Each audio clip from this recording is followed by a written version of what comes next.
Let's come back in studio now and continue the conversations. I've got in studio Mr. Richard Kwashikove. He's the Executive Director, Campaign Against Privatization and Commercialization of Education. A bit of a mouthful there, but I'm sure he'll be telling us exactly what that is all about. I've also got in studio, no stranger to the platform, Dr. Ramsey Inusa, and he's part of the Yellow Army communication team member, Movement for Change. Gentlemen, hello, good morning, good morning, good morning. Good morning. Good morning, Helen. How are we doing? We are doing great. Another energetic week beckons, and of course, in our dear republic, there's always something happening. Always something happening. Beg your pardon. Now, I want us to start off with the issue of the just ended BEC examination. We have some stats and some figures for you, not too encouraging, but we're told that WAEC has sanctioned nearly 2,300 students over BEC exam cheating. Year on year, it's the biggest topic, or one of the biggest topics once it comes to results. Now, exam cheating has cost hundreds of Ghanaian students their 2025 basic education certificate results. Now, the West African Examinations Council announced punitive measures affecting nearly 2,300 candidates after investigations revealed widespread malpractice during this year's BEC. Now, the numbers tell a troubling story about academic integrity in Ghana's basic education system. WAEC has cancelled results for some 895 students entirely or partially, while another 1,333 candidates had their results withheld pending further investigation. Now, out of over 600,000 students who sat the exams at some 2,237 centers nationwide, the sanctions represent less than 1% of total candidates. However, the scope of irregularities extended beyond individual students to entire schools, with some 119 institutions having subject results cancelled and 87 under continued scrutiny. Richard, how does that sit for you? Good morning, and good morning to your listeners. Yeah, it's a very worrying trend that we observe over the years. It's like becoming a decade kind of thing. I've been living it out for some time now, but just that this time around, the trends or the numbers are very high. Let me say that cheating in examinations starts right from the day the child enters junior high school 1. Because that is where the preparation for the exam begins. And so any child who is adequately prepared is not scared of failing the paper. And so they go in there with confidence, and then they are able to write and they pass.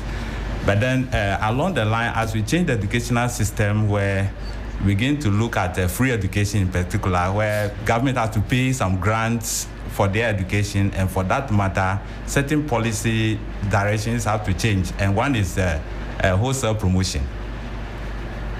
So where a system where the government feels that if you repeat the child, it means I'm going to pay another grant on behalf of that child for the same year, which I could have used to cater for other children. So you, whatever happened, push them through the system. So what it means is that right from the word go, the child knows that as for this school, whether I even come to school or not, as long as my name is in the register and I come around, for them to know that I'm still part of the system. When I get to final year, I'm going to write BEC and nobody can stop me.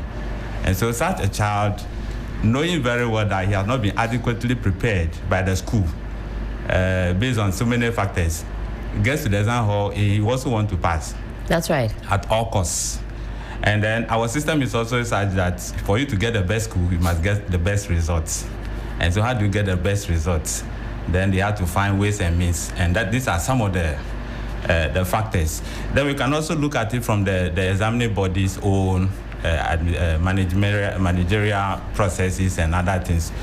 Now, let me put it on record that teachers, as part of their work, are not a staff of WAEC. So WAEC, they don't have any responsibility. They only sign contract with WAEC during external paper. Right. Invigilate. So WAEC is at liberty to hire anybody at all to conduct the exam. So one of the things that WAEC we should have also been looking at is how they recruit invigilators. Because if you recruit somebody who also have accountability issues, because when the children fail, it becomes an issue for the teacher too. So they have big interests in the whole examination. So they are not embarrassed the way things are done here in the country after examination. We assume that every child has the same level of learning abilities and other things. So that is one side. So if you are using the people who have interests to invigilate, definitely they will they may not be able to help the children, but they will let certain ends loose that the children will take advantage of. And that is what happened during the collusion we see in the exam hall. Again, you pay somebody 120 Ghana cedis, 180 Ghana cedis for a whole week examination, invigilation from morning to evening. WAEC doesn't provide food for the invigilators and all those things. At the end of the year, after the second year, when you are going to take the next BEC, then you give them 180 Ghana cedis, 120 Ghana cedis. It means that you are also letting another, there's also another loophole. So the parents, the schools, and other things what will come in with certain incentives to relax the measures for that to check some of these things.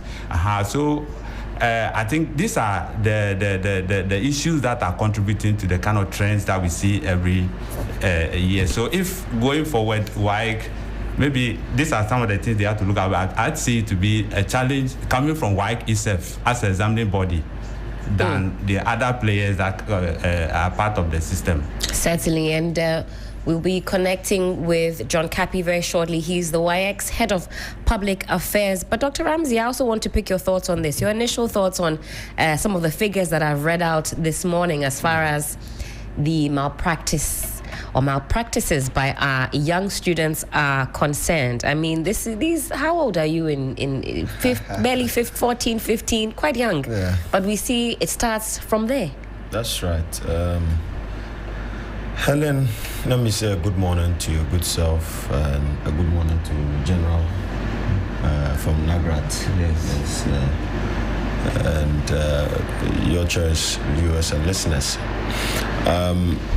I saw it on the news some time ago, and this has been happening quite for some time now. This is not news. It's not news. I mean, during our time too, we also had issues like that, but I happened to not go through the Ghanaian system. Oh, I see. I did the Cambridge exams. And with our exam model, it's quite stricter, and there's no way you would have any paper leak whatsoever. Helen, the challenges that is facing our educational sector is quite bedeviling. And the system that creates an exam that is in the nature of one pass or one fail, and then that is it. You say it's problematic? Yes, what I mean by that is that the BEC exams determines your next level or determines your future. Yeah. And so it's, I would say, the fight for the fittest.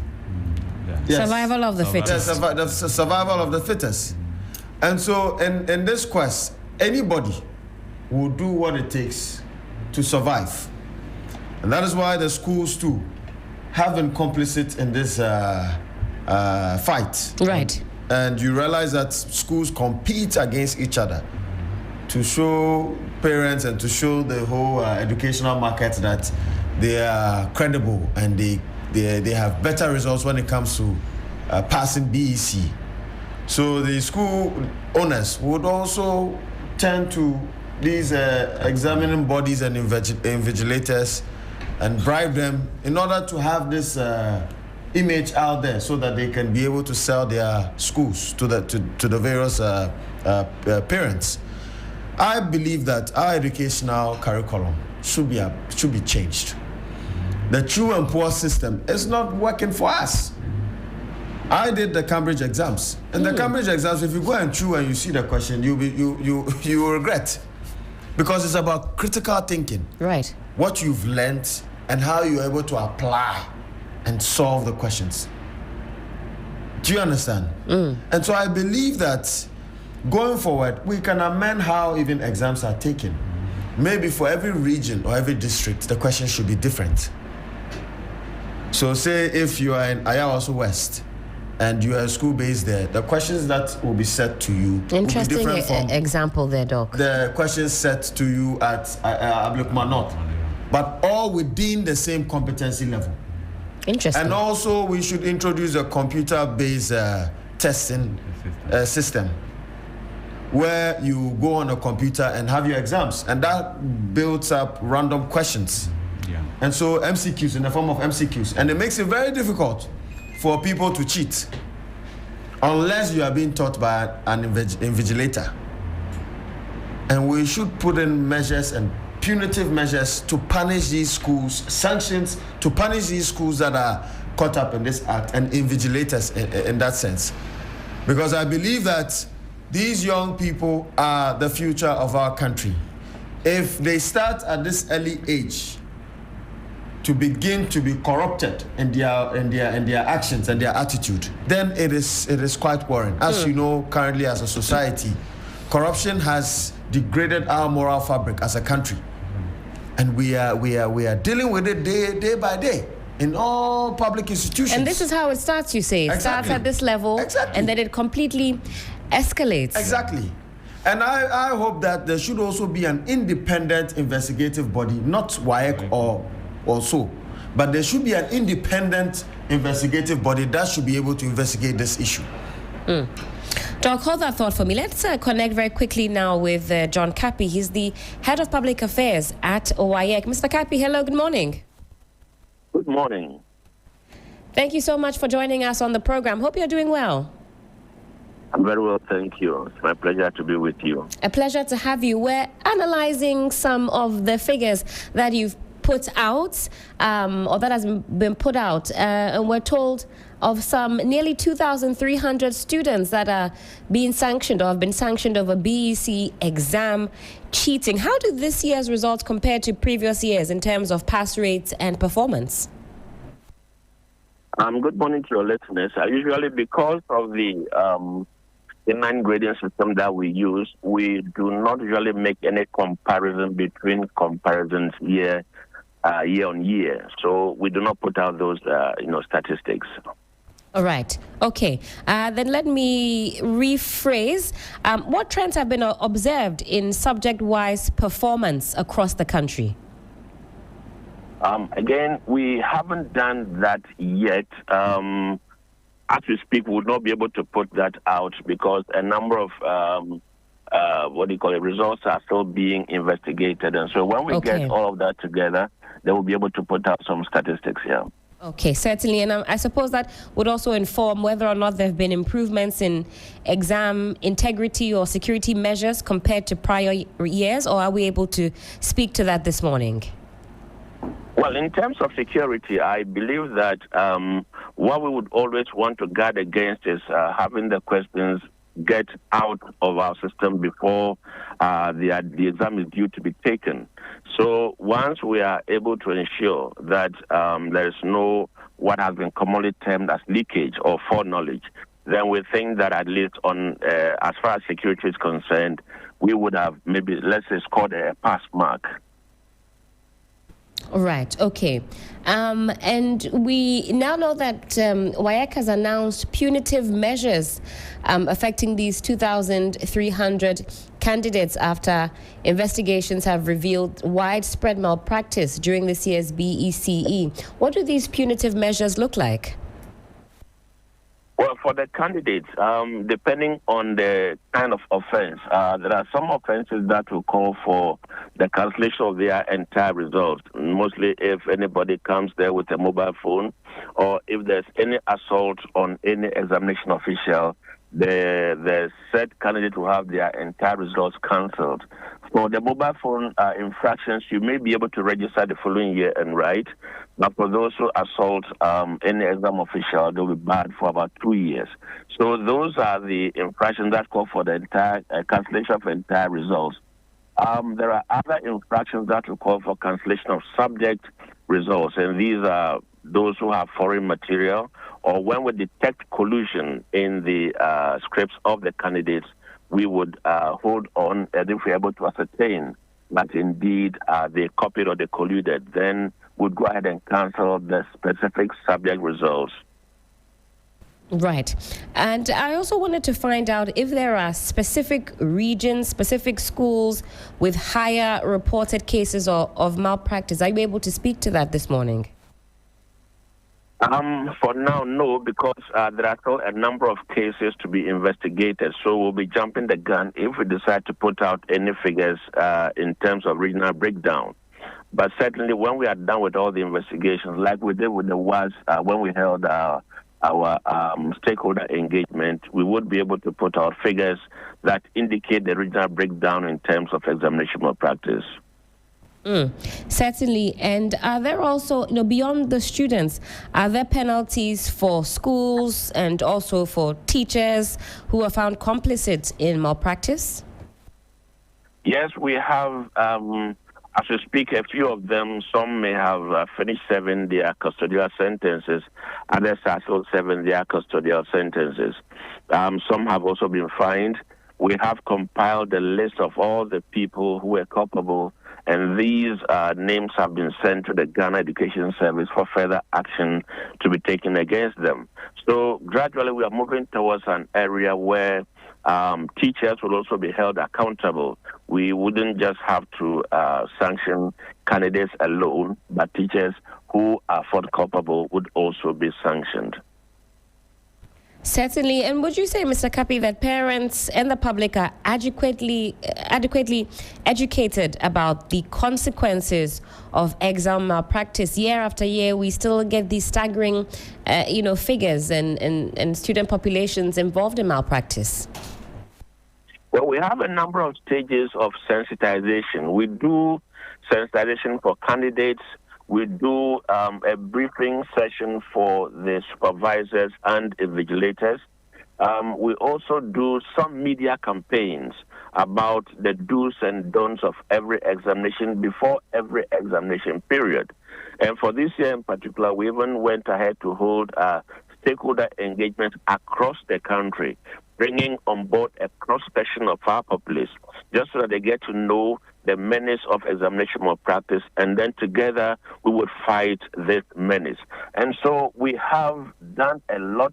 Well, whether it is adequate or not is debatable, but what I can say is that we have made efforts to reach out to everybody, telling them what these offenses are and what the consequences are. Mr. Kapi, when you talk about fighting the menace, what does that look like practically? Well, the issue does not have to do with just invigilators. We would also have some supervisors who are not doing their work well. We have also parents who may have been overly permissive in terms of allowing their wards to go, to the examination hall with the mobile phones. And then maybe other people, passers-by who think, or societal leaders who think that these young ones should be assisted to get good grades. Now, so when we address this wide range of people, we are able to, in a way, let them understand that whatever it is that we do to these young ones have long-term implications for us as individuals and for the country as a whole. Certainly, Mr. Kapi, hold on for me. Let me also engage Kofi Asare, Executive Director, Africa Education Watch. Mr. Asare, hello, good morning. Hi, good morning, and morning to your cherished audience. Thank you so much for joining us on the program. We are dissecting some of the figures that have been put out by WAEC as far as the just ended BEC exams are concerned. What would you say are the most pressing challenges facing WAEC exams today? Well, WAEC, like every public institution, has its own strength and then weaknesses. Being able to deliver the BEC results at this time, obviously, is a strength. We've been working within very short periods because of the plans to reset the academic calendar to the pre-COVID levels. And so virtually they are doing back-to-back tests when they are releasing BEC at the same time they are writing WAS and all that. It has its own implications on administrative work, operations, and all that. So that is perhaps one of its key strengths. Challenge is WAEC is constrained by a very fast evolving, tech-driven examination malpractice regime. And it makes their work difficult, especially considering that they are understaffed. WAEC needs over 200 more staff to enable them work efficiently. WAEC's direct presence in examination centers is constricted. By 2023, WAEC's own supervisors, I'm talking about WAEC appointed supervisors, were only available in 20% of centers. It tells you that in about 80%, we're only available in 20% of centers at a particular time. It tells you that for majority of the centers, when you hear supervisors, they are actually not WAEC's direct agents, they are GAS staff, and so it limits their oversight capacity. But they have other apps that we are able to use to detect cheating, which has been working quite well, and so they are still able to determine what goes on in the examination room, even though they are not there. To the BEC, BEC normally is not by results, but BEC is norm-referenced. And so there's nothing like the pass rate was higher this year or not. It's always non-reference.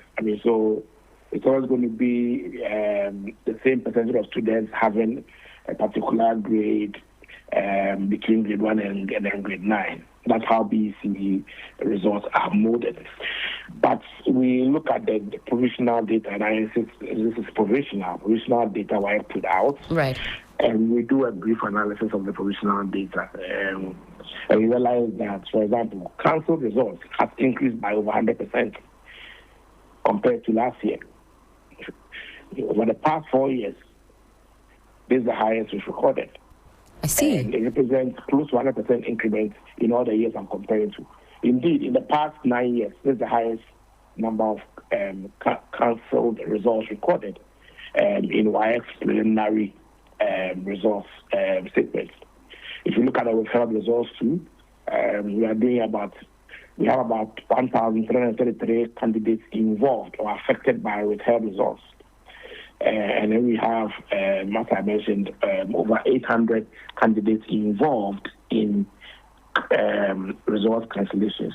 These are high, considering that we've seen mechanisms put in place by the ministry, by the GAS, by WAEC, to strengthen their oversight and remediation, and supervision. But again, these initiatives are occurring in the face of a very, very well motivated cheating squad or cheating culture in many of our schools that have become a system. And so we may not find results coming almost immediate, but we hope that with strengthening accountability, especially the GAS's new directive to head teachers to be held accountable for malpractices that happen in their school, I think that we'll get to the point where the ambassadors of examination integrity will definitely be the headmasters themselves because of the consequences it will have on their KPIs. All right, Kofi, let me just pause you. It's not the best for examination practice. It's actually very disturbing. Indeed. But we will encourage WAEC, certainly, Ministry of Education and NASDAQ to work together. Kofi, bear with me. Let me just pause you very quickly, get my final thoughts from Dr. Ramsey, and then I'll come to you on why we all need to be concerned and the impact of education or exam malpractice, shall I say, on the quality of education in Ghana. Doc, your final words. I know you've got to take leave of us on this particular issue. Yes. So, Helen, I want to see some reforms in the manner in which our curriculum is tailored to support our young people. The fact that a person passes or fails an exam should not determine his or her future, right?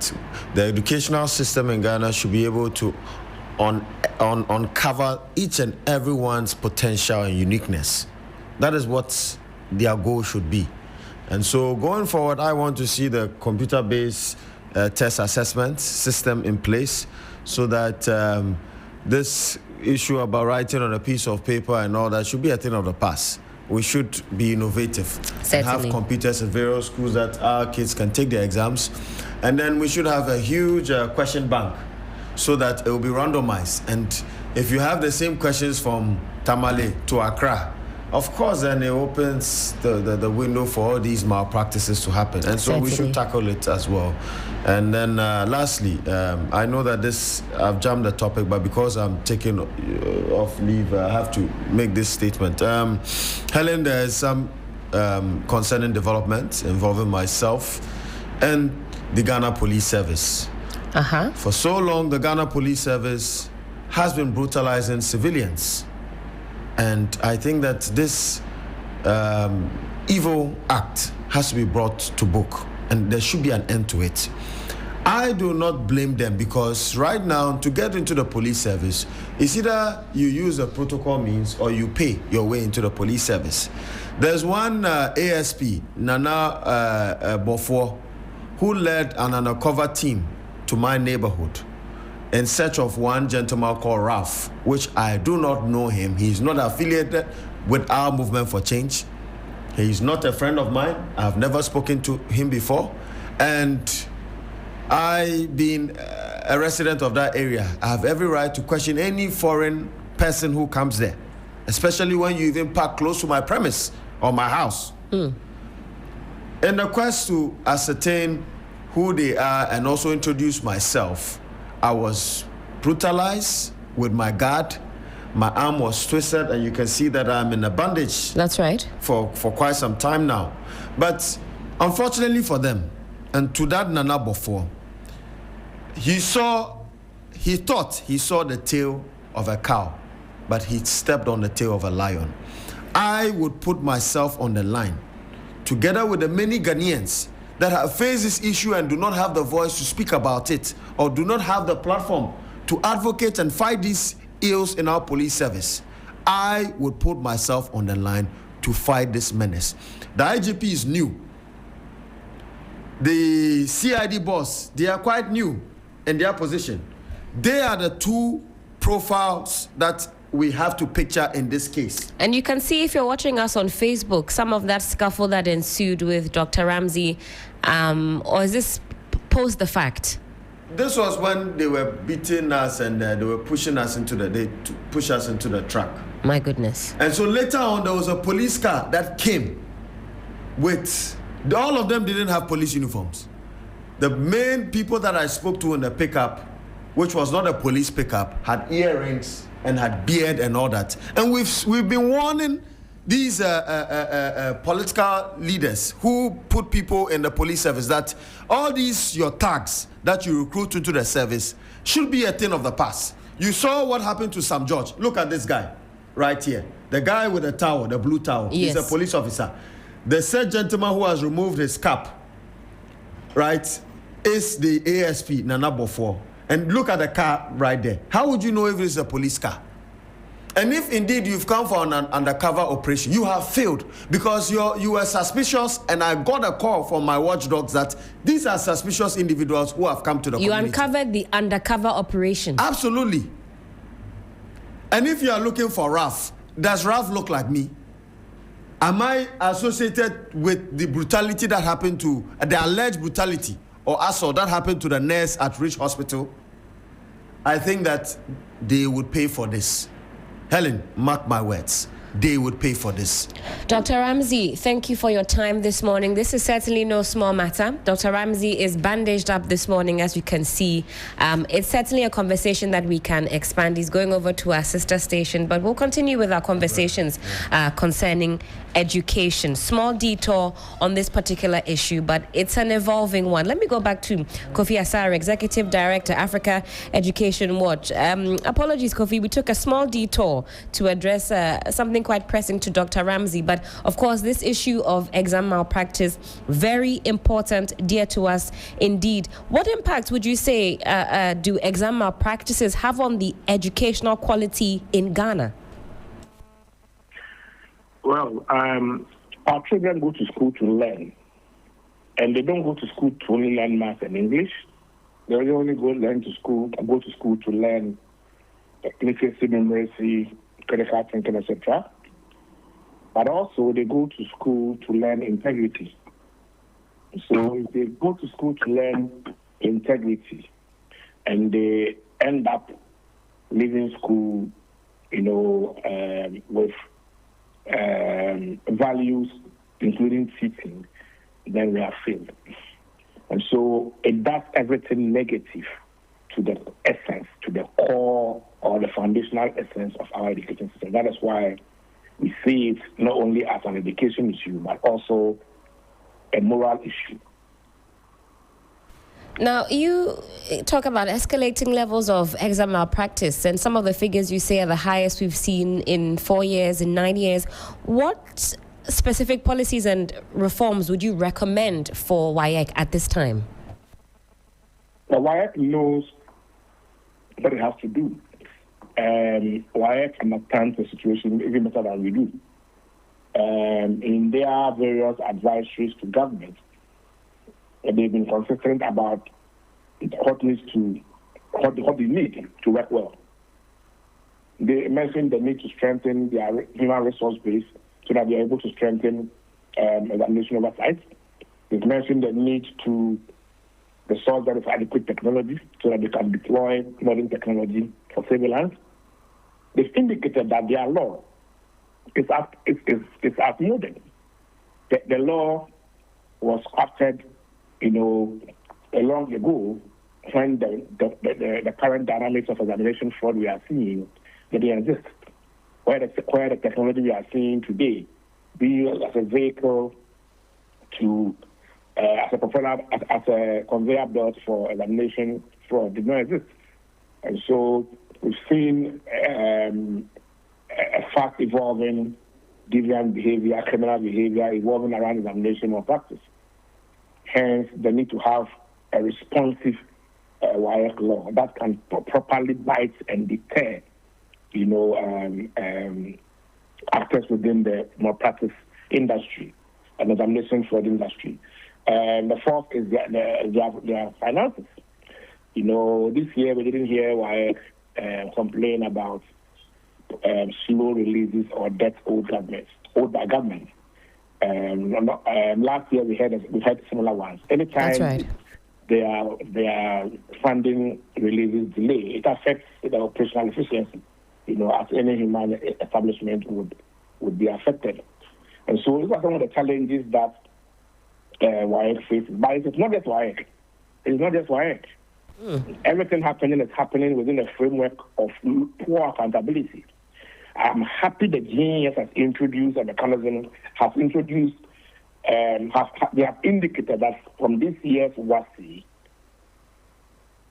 school heads who report malpractices will have to account for them. Okay?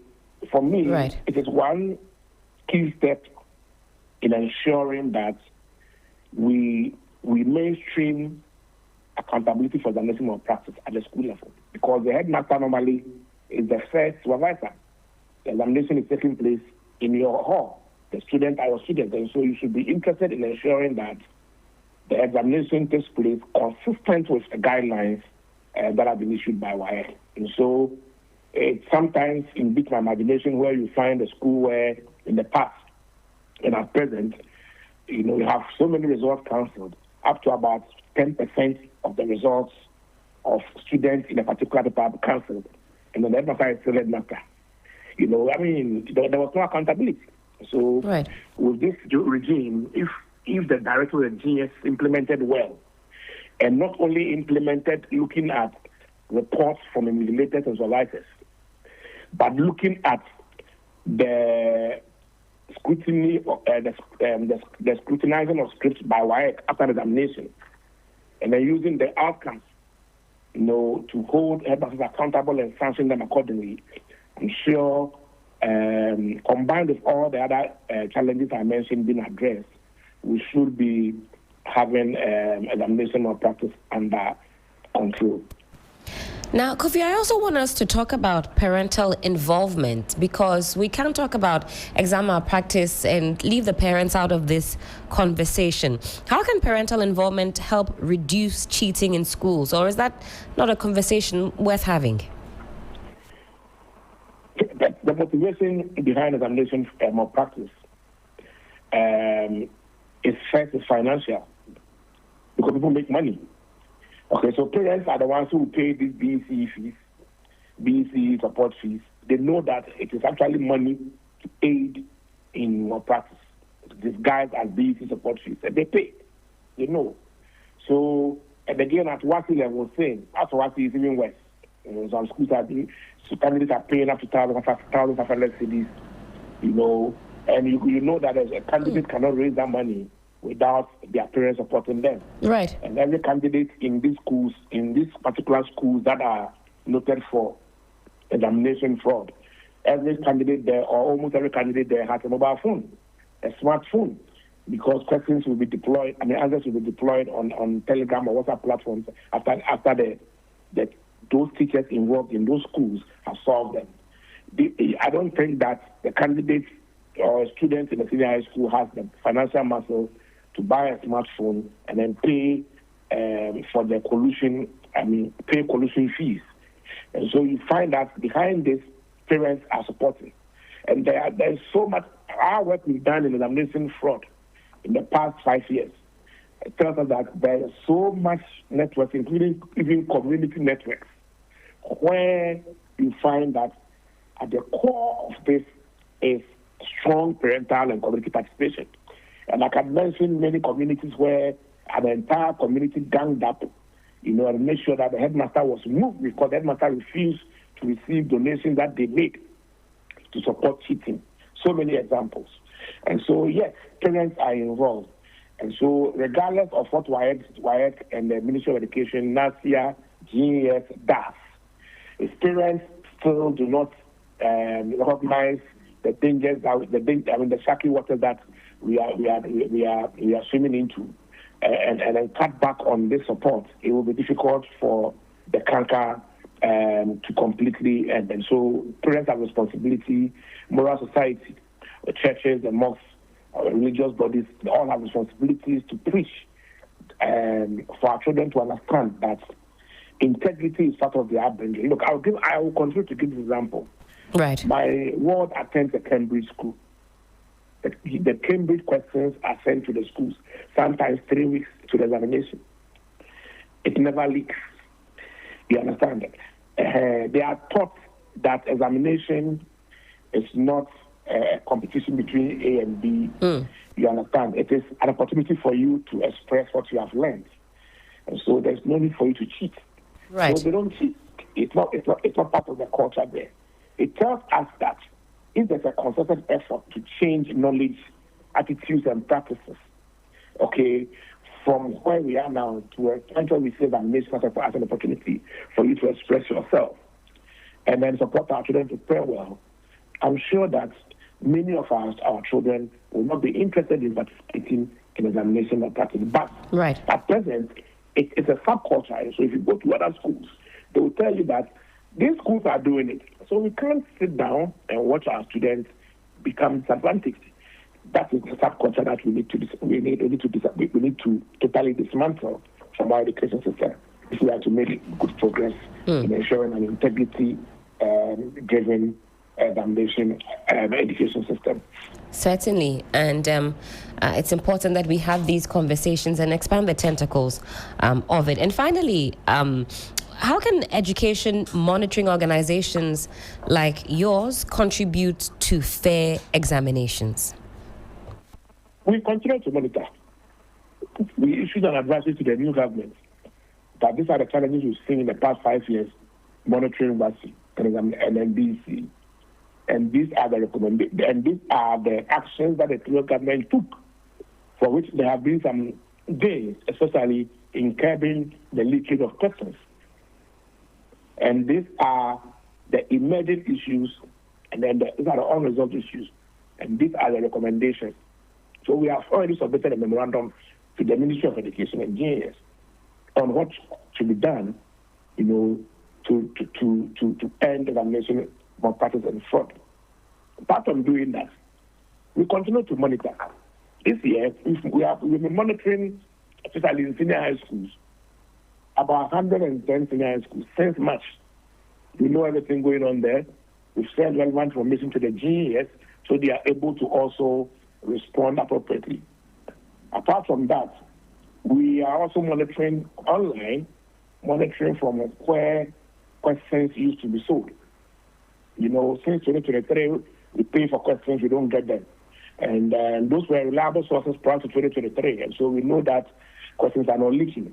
So we are monitoring all angles, monitoring from schools to be sure that if there are no leakages, and if there's any leakage, we will prompt WAEC, will prompt the Ministry of Education so that the necessary investigation and actions are taken. And so that role will continue to play. But it's important that the role that the government has to play, especially, let me emphasize, especially the role that the National School Inspectorate Authority has to play is key. This is because about half of malpractice takes place in private schools. But you see, GS is saying that if anything happens in your school, head teacher will be sanctioned. Right. GS is saying so because they are the employer of the head teacher in the public space.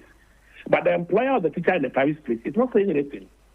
And many times, the owner of that private school actually is actually aware of the malpractice.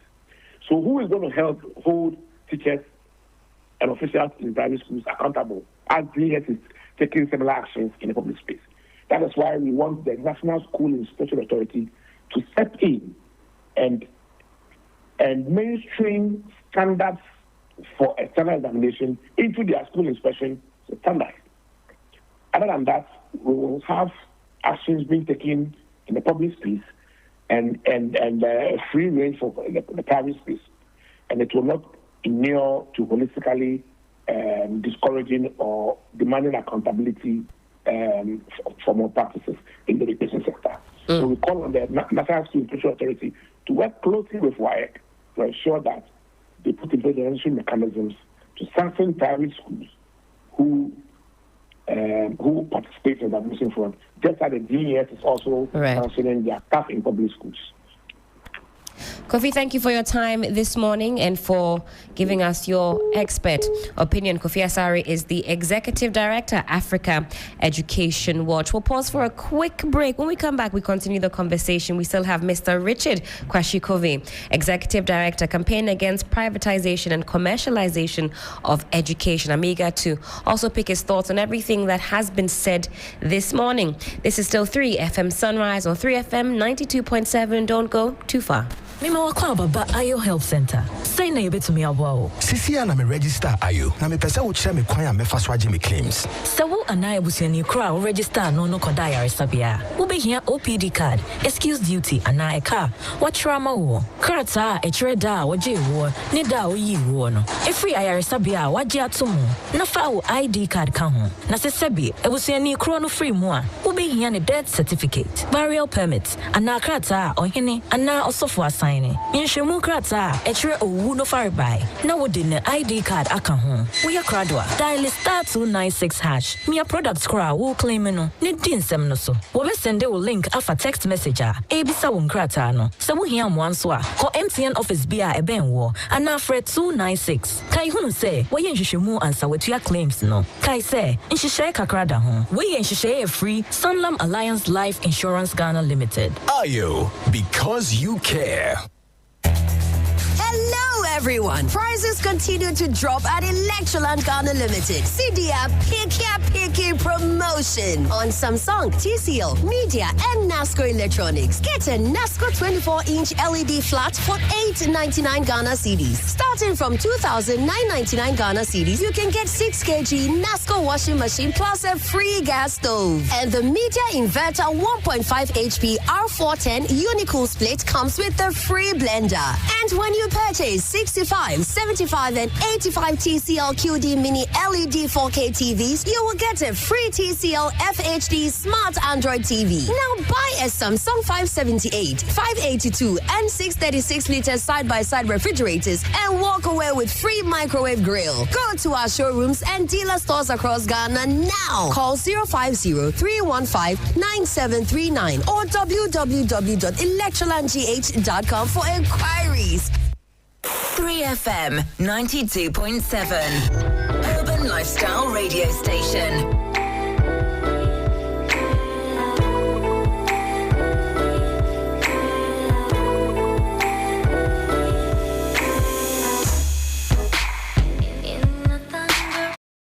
And we are back. Time check. It is some 25 minutes to the top of the hour, 10 a.m. And we still have education high up on the radar this morning. Mr. Richard Covey, he's still here in the studios with us. We've been dissecting some of the figures that we've been furnished with by WAEC as far as exam malpractices are concerned. Now, Richard, you are waging a campaign against privatization and commercialization of education. How do we situate that in this conversation? How does commercialization, for example, of education contribute to exam malpractice? Thank you very much. Campaign against privatization and commercialization of education is basically made up of a coalition of teacher unions at the pre-tertiary level and civil society organizations. And then what we seek to do is to try to bring government's attention to the pertinent challenges confronting public basic education delivery in the country.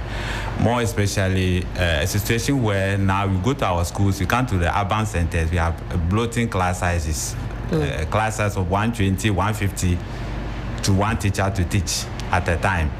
Basically, when you have such a class size, definitely education is not happening there. It become a holding centers where parents go to work and come back and pick their children and take home. That's an interesting way to put it. It's just a holding center. It's a holding center. It's not, education is not taking place in a class of 120, even from 16 and above. Definitely no effective teaching is taking place there. No matter how good the teacher is, no effective teaching is taking place there, because ideally, for effective teaching and learning to take place in any class with learners with different learning abilities, you need a maximum 25 to 30 to a teacher, so that teacher can give individual attention to each of the learners in the class. So you don't just follow one method that you assume that applies to everybody. You you teach and develop activities and then other assignments to suit every learner. So to the extent that under normal circumstances, not all children are supposed to take the same test after teaching because of the variation in their learning abilities. So if you have a class size beyond 30, 40, 50, 60 to the extent of 100, it means that you have to ignore all those who are low learners, slow learners. That's right. And then you focus on the higher achievers. And when that happens, you see that the rest are just sitting in the class and you are just teaching a handful. And so that is the problem that comes with large class sizes. Then you go to our rural communities. You notice that from Plains North, for example, you notice that you see a whole school with only one teacher teaching primary 1 to 6. Teaching different subjects. Different, we call it multi-grade teaching. Class 1, the same teacher.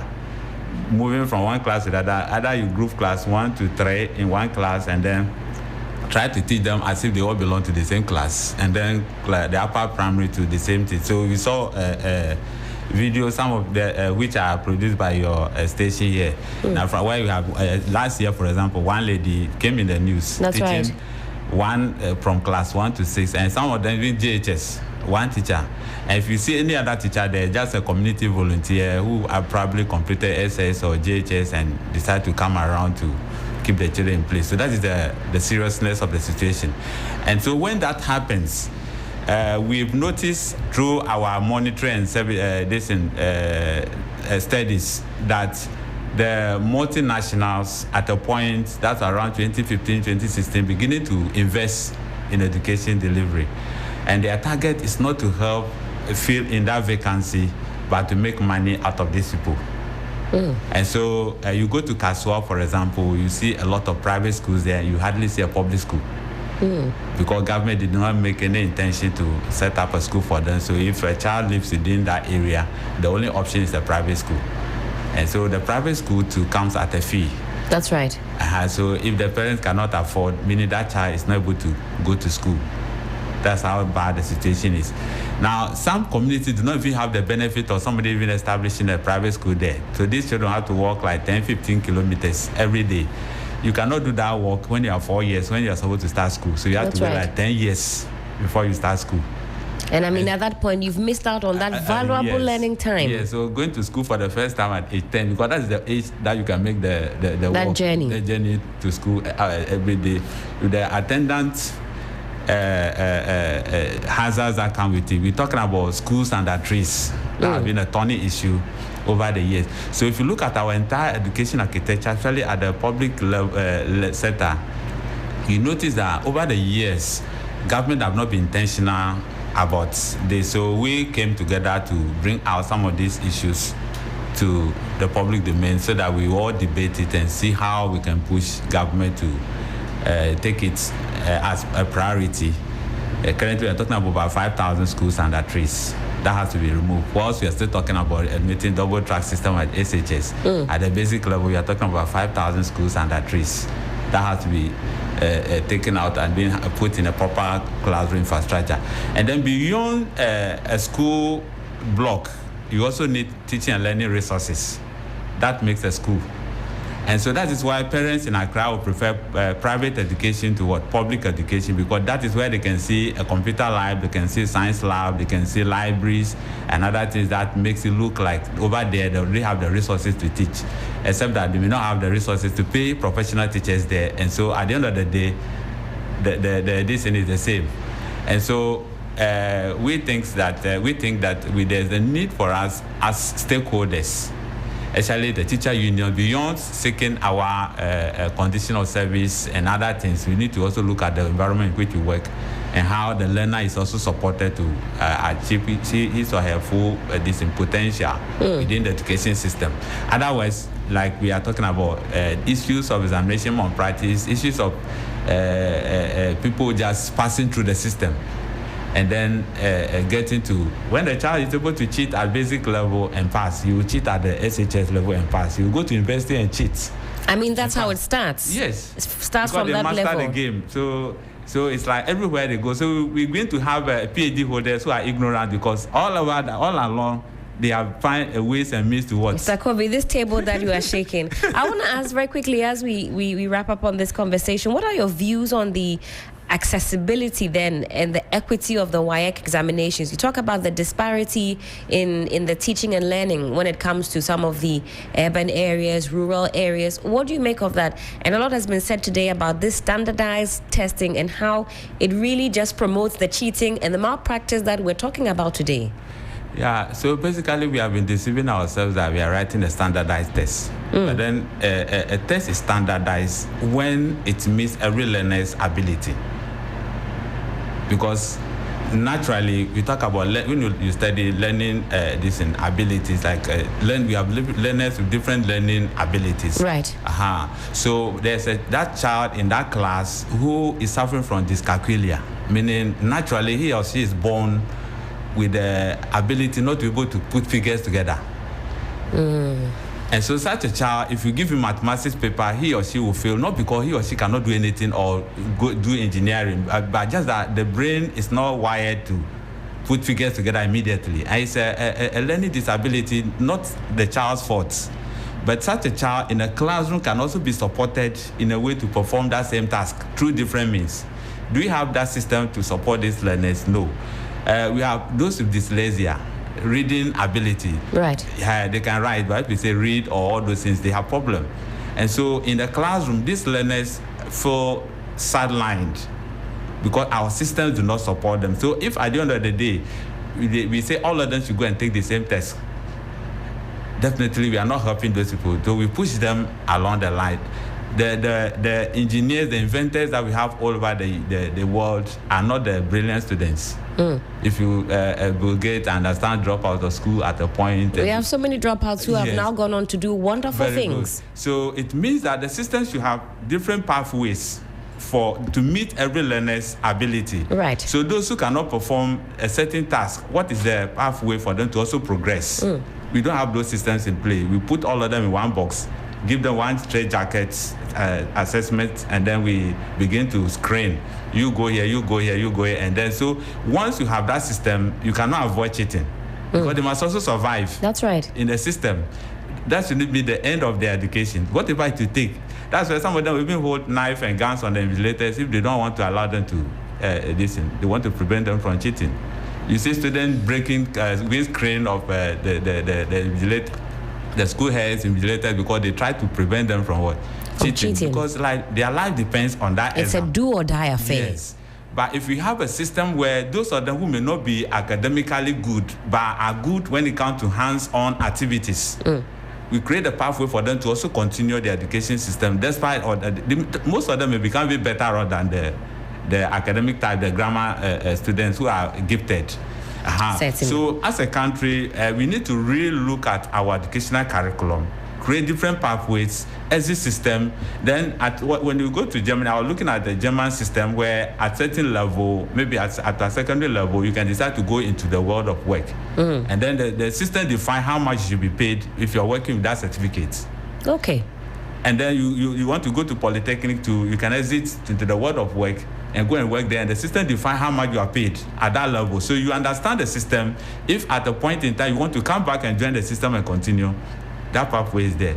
But because we are training our learners strictly on grammar curriculum, we are losing the brighter side of our learners.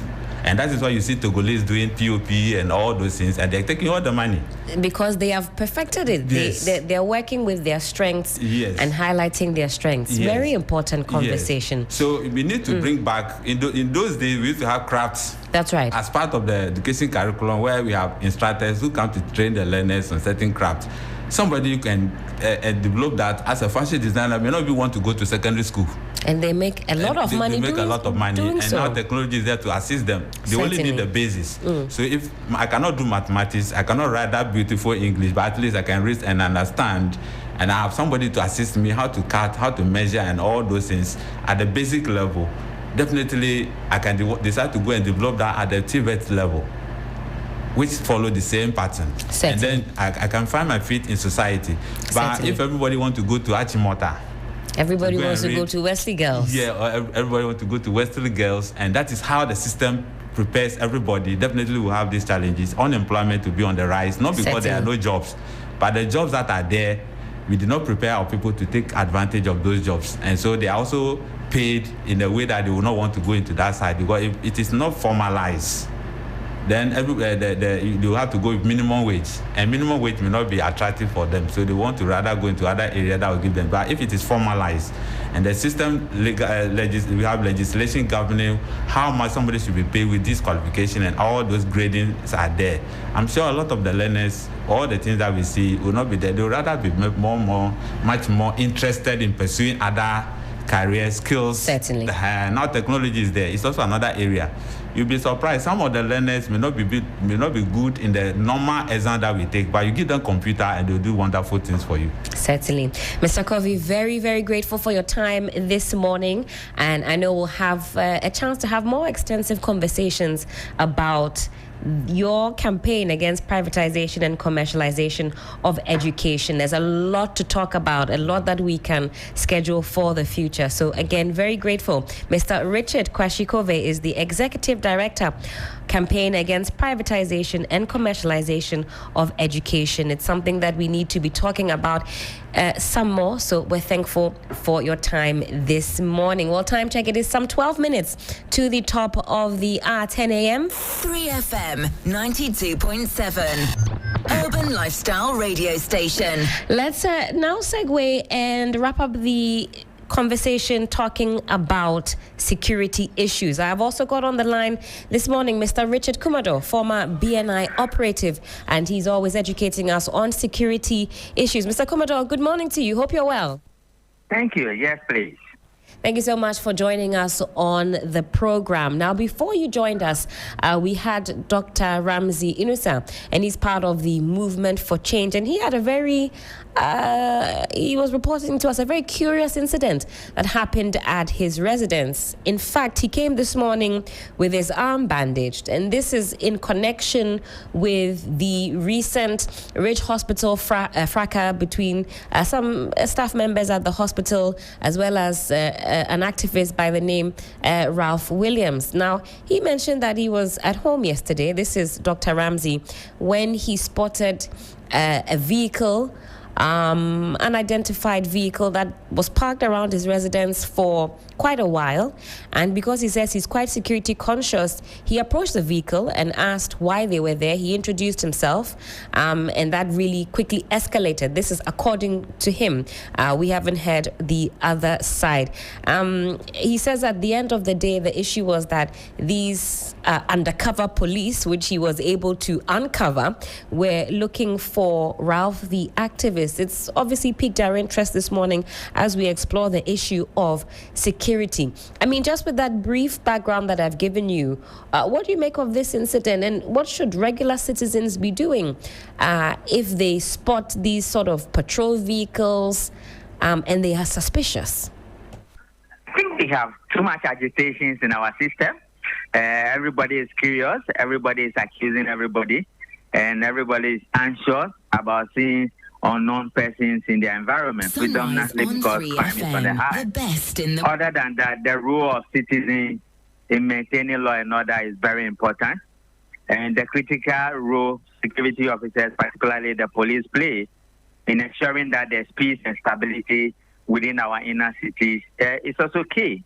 Working together as law enforcement officers and citizens when crime has been committed, and particularly when those crimes need to be investigated and resolved, is very key. So it's a shared responsibility. What I suspected happened might be a communication issue, it might be a relationship issue, the way somebody spoke to somebody and the way things are said to one another. It's always where the trigger is, and it leads to all manner of agitations and confrontations. I don't know exactly the particular car that got there, but Ellen, ask yourself, Ralph is a well-known person. Indeed. If the police are looking to engage Ralph, they can easily do it. If the police are looking to arrest Ralph, they can easily do it. If the police are looking to invite Ralph, it could just be a public notice.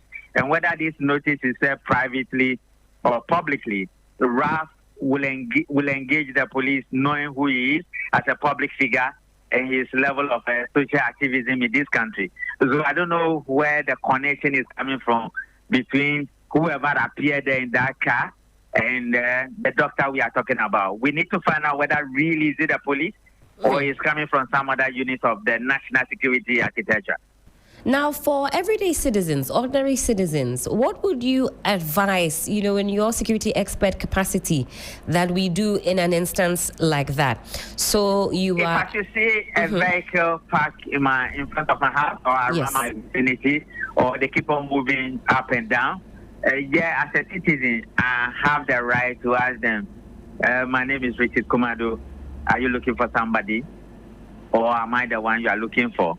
And probably they will laugh. And if you are the one they are looking for, they'll tell you why they are there and why they are looking for you.